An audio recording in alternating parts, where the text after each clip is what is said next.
আসসালামু আলাইকুম ভিউয়ার, সবাই কেমন আছেন? চলে আসলাম আমার রান্নাঘরে। আজকে রেসিপি করব আমি কাবাব।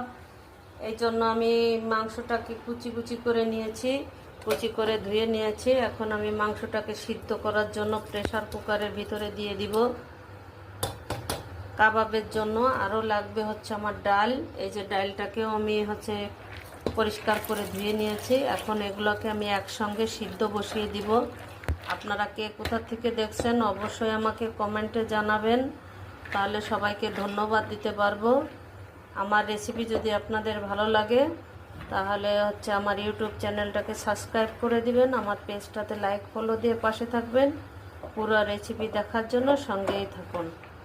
আমি এইভাবে এটা প্রেসার কুকারে দিয়ে সিদ্ধ করে নিব। এর সঙ্গে একটু লবণ দিব, একটু মশলাপাতি দিয়ে সিদ্ধ করে নিব। এই যে আমি কাবাবটা তৈরি করার জন্য আটার একটা ডো বানিয়ে নিয়েছি, যেমন আমরা রুটি তৈরি করি তেমন। এখন এই যে আমি একটা বড় রুটি বানিয়ে নিয়েছি।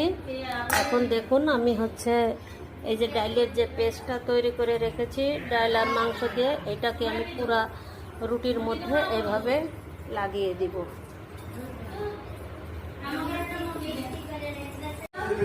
এই যে আমি এখন এটাকে রোল করে তৈরি করে নিয়েছি। এখন এটাকে আমি কাটবো। যেটা ছুরি নিয়েছি, ছুরি নিয়ে আমি এইভাবে পিস করে কেটে নিব।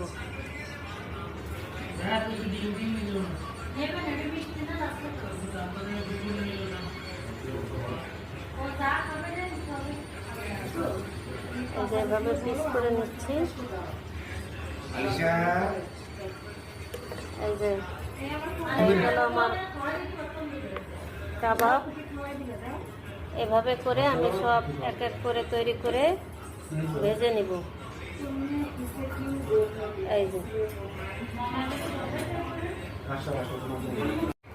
এই যে আমি কাবাবগুলোকে এই শেপে এইভাবে বানিয়ে নিয়েছি। এখন ভেজে নিলেই হয়ে যাবে।